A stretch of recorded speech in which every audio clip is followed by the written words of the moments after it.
Hi all, I'm presenting a video on remote client for DDC Controller. The main objective of this video is to operate your building management system remotely from anywhere in the world using mobile app or dashboard.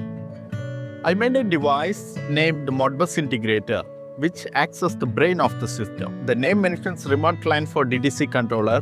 The device is not limited to use with any other controllers or sensors with Modbus Live configuration. The project is intended for building management system professionals as well as industrial automation professionals. Even though, let me just give a small introduction about what is BMS and industrial automation. Building management system or BMS, it's a computer-based system used to monitor and control buildings' mechanical and electrical equipment.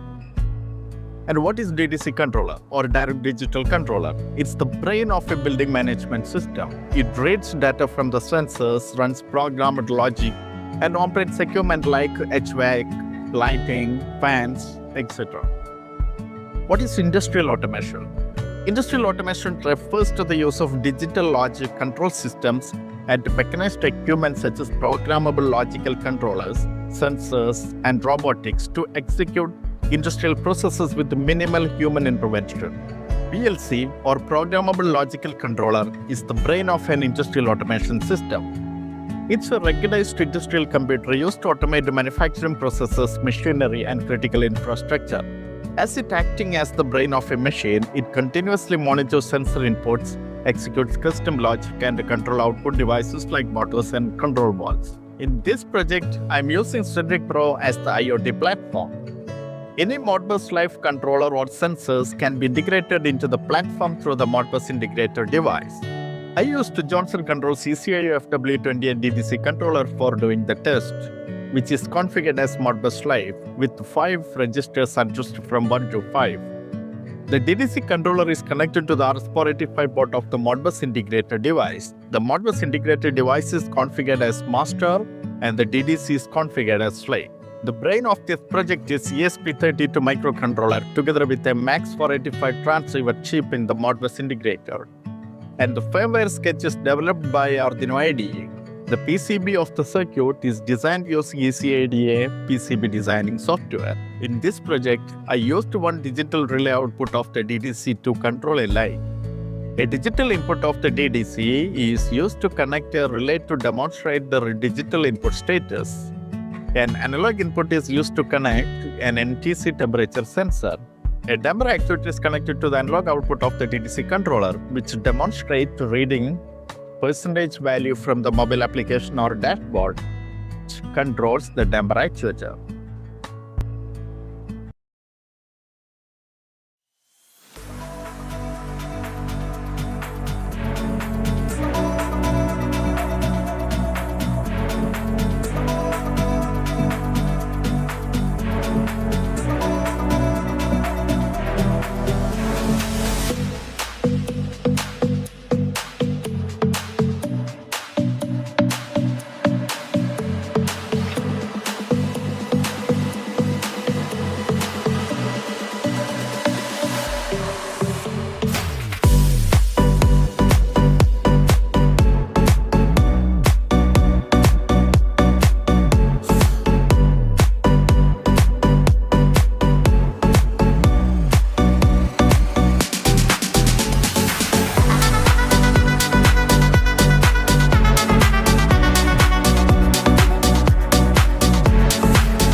Now we can look into the sketch of the firmware.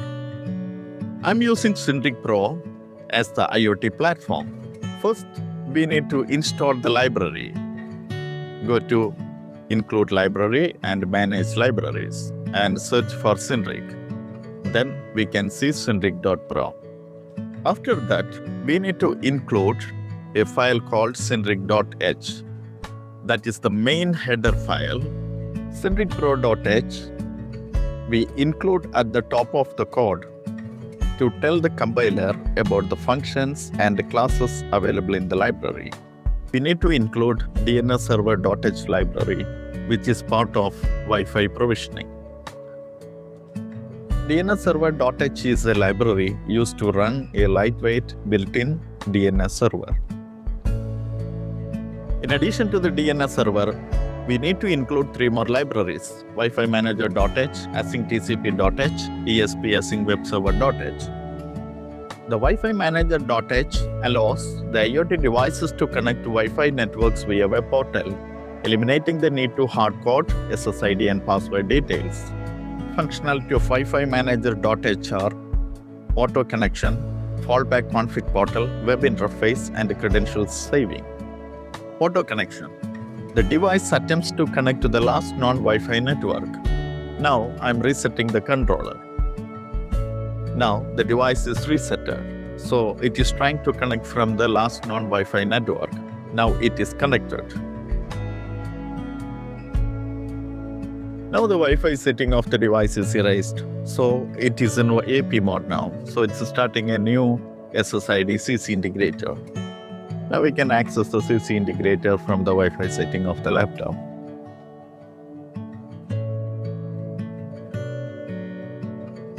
It is connected to CC integrator. Open browser and connect. Go to Configure Wi-Fi. You can see all the available Wi-Fi networks here. So I am selecting Sunil Wi-Fi-2G and provide the password. Save. See, now the device is connected to Wi-Fi network and it's received a new IP address from the Wi-Fi. And it is also connected to SinricPro. And the other library is AsyncTCP.h. Its function is to handle multiple simultaneous network connections without blocking the main program loop. ESP Async Web Server.h. The main function allowing the device to serve web pages, handle client requests, and manage traffic simultaneously in the background. Now we need to define app key and app secret. In SinricPro, the app key and app secret are the security credentials used to authenticate and connect the device to the specific account on the SinricPro cloud. App key, which acts as a username or account identifier for the specific SinricPro account. App secret acts as a password, providing secure cryptographic authentication to the device. The app key and app secret will be generated when you create an account in SinricPro. To find app key and app secret, log into SinricPro account. We can find the app key and app secret. We can copy both and paste in the code. I have used the same flash button or GPIO 0 to erase the Wi-Fi settings once the button is pressed more than 10 seconds. So I have used handle interrupt function to handle the button. The button setup is defined, and once the button is pressed more than 10 seconds, it will erase the Wi-Fi setting. Setup SinricPro function is used to initialize the device. It registers the device with the SinricPro cloud, and also it binds action to specific device IDs. I have created multiple tabs in this project to organize Blink functions, Modbus functions, and DDC sensor handling functions, DDC status handling functions, vControl functions, and DDC write functions. And of course, it has to be defined in the main program. Of the blink.h page is to configure two different blink levels, slow blink and fast blink. And the LED is connected to GPIO 13. The main use of this is to show the Wi-Fi, whether the Wi-Fi is connected or not connected.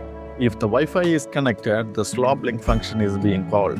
And if it is not connected, the fast blink function is called. The Modbus.h page handles the Modbus communication between the master and the slave. Here, the device is configured as master and the DDC controller is configured as slave. I have used Modbus master.h library. This library enables the microcontroller to act as a Modbus master. It communicates with the Modbus live devices. The DDC is configured as slave using the Modbus RTU protocol over serial communication lines. The core capabilities of Modbus master library is to read and write data. This project is intended for DDC and PLC professionals, those who are experienced in building management system or industrial automation. So I don't want to explain more about Modbus communication. Now let me explain how the device is reading or writing values from the DDC controller or the PLC controller. The two functions, pre-transmission and post-transmissions, both of the functions enables the transmission and reception respectively. Under the Modbus setup configuration, it initializes the communication. At first, let us refresh what is Modbus function codes.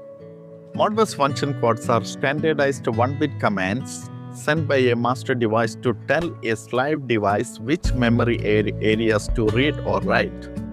They define whether the data is a 1-bit value on or off or a 16-bit registers like numbers. Just 6 function codes in this sketch. Now we can see how the device is reading a coil. So I created a function called readCoil. You can see not.read coils. There is coil register and 1. So this is the function code. So actually it's a command used to request the status of a coil from a slave device. And we can break down this line like not. Not means it's an object to initialize the communication. And read coils. Read coils is the function that triggers Modbus function code 1. It asks the slave to report whether specific coils are on or off. There are 2 parameters inside the bracket. The first parameter is the starting address of the coil which we need to read. And the second parameter is the quantity of the coils to read. In this case, it is only reading one single coil. That's why we have mentioned 1. In the next line, you can see not.ku8mb success, which is a success constant in Modbus master library.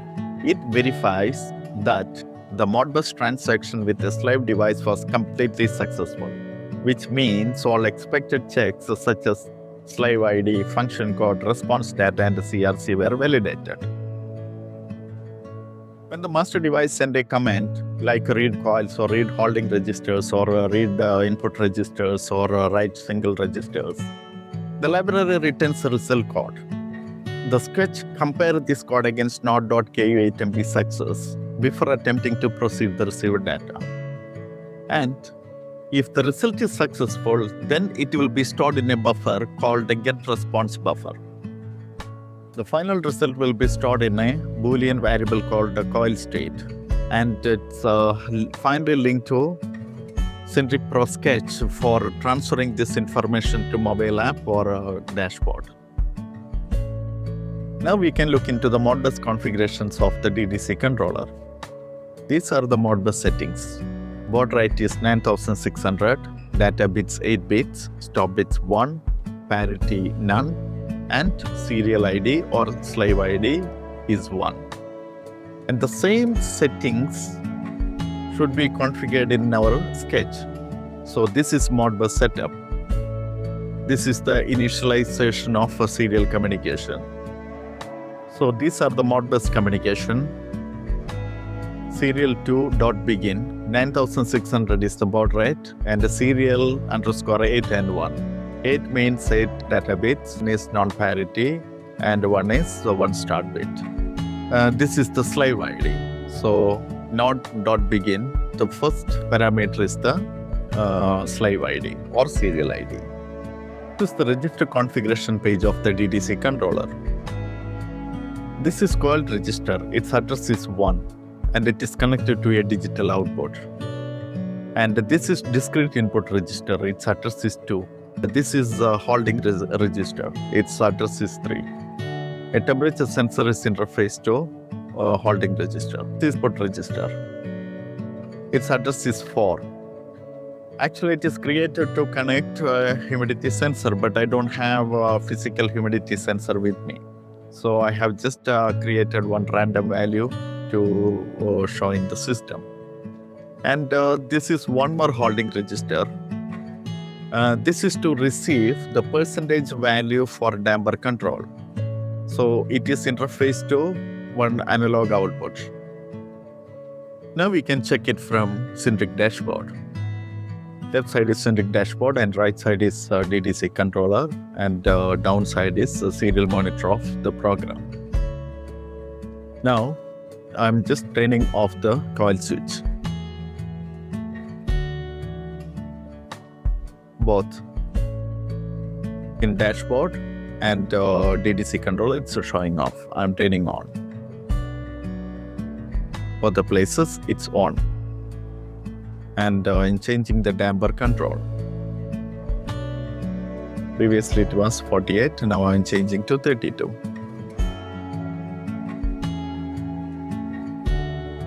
32. Now the value is changed to 32. And the temperature value, it is showing here 24 degrees Celsius. Here also it's 24 degrees Celsius. Humidity value, it's 47, and here it is 47.95, because I did not add a float in this. And in digital status, we can just check it. Now it's showing on, and let me just turn it off.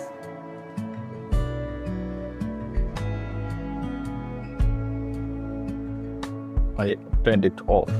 So both the places in DDC controller, it's off, and the dashboard, it's off. Again, I'm turning it on.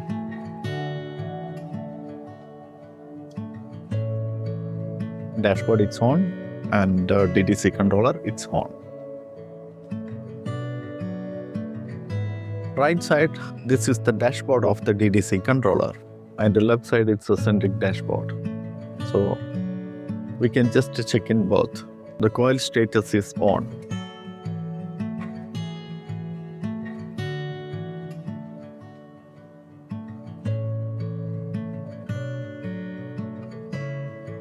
Now the coil status is off. Again, I am turning on. And percentage. Now damper position is 32. 84.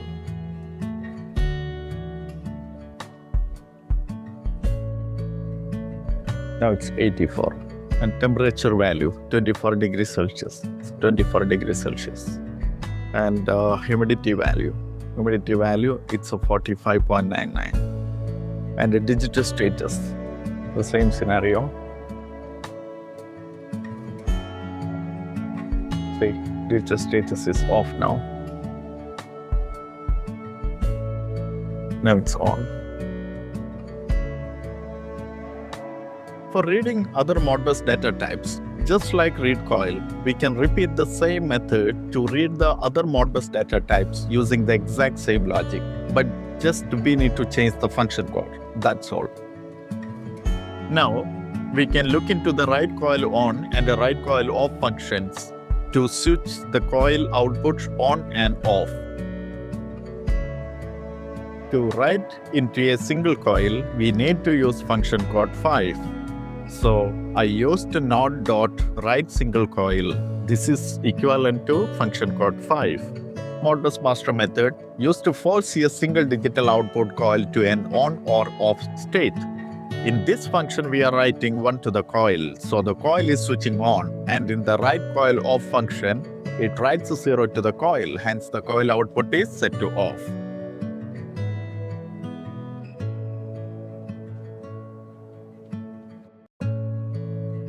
The app key and app secret will be generated when you create an account in SinricPro.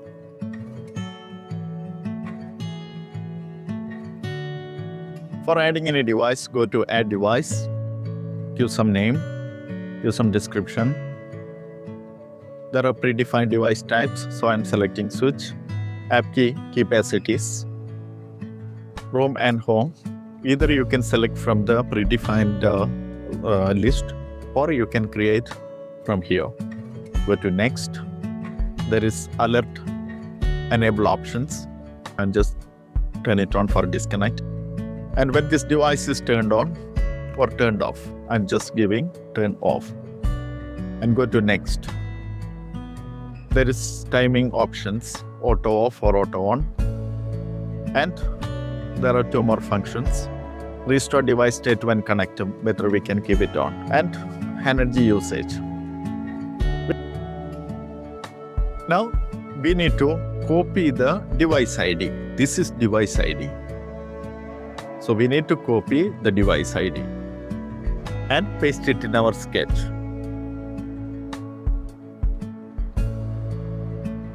After adding the devices and copied the device IDs to the sketch, now it's ready to use. When we turn the coil switch on or off from the Sinric app or dashboard, the on power state callback function acts as a bridge between the Sinric cloud and the device, triggering to call the write coil on or write coil off actions respectively. So the not.write single coil writes 1 or 0 to the coil as per the switch status. Hence the coil output is turned on or off. Now we can check how the digital status function is working. Let me explain the code. First, it's reads time. Gets the current time in milliseconds to calculate how long the switch has been in a certain state. That's the millis function. After that, it debounces, which means it skips the rest of the code if the switch has changed states within the last 10 seconds. After that, it checks for the changes. It compares the actual current states, which is available under the Modbus tab of read discrete function. This is the digital states, and it is linked here to the actual IN1 state. So it compares the actual current state of the switch to the last not state. It updates and notifies. If the state is different, it updates the system and uses SinricPro to send an on or off events to the server. Now, we can check how can we read the percentage value from Sinric. In SinricPro, the onset percentage function is a callback method used for handling percentage-based commands like setting brightness, fan speed, or general power output. In this project, I have used a percentage output for controlling the position of a damper actuator. The percentage value is stored in a global variable called a damper value. And the damper value is linked to the write hreg function of the Modbus page. So this value will be written to the register which controls the analog output. How the device sends temperature and humidity data to SinricPro cloud. The first code is for timing control. It prevents the device for overloading the SinricPro cloud. The next is data reading. It fetches raw temperature and humidity data from the Modbus page, and after that it formats the data. The code stores the raw data into global variables, temperature and humidity, and after that it's sending to SinricPro, the specific sensor device via its unique ID, and uses the send temperature event method to push the data to the cloud. Hope that everybody understand how it works. Complete projects files will be available from my GitHub account.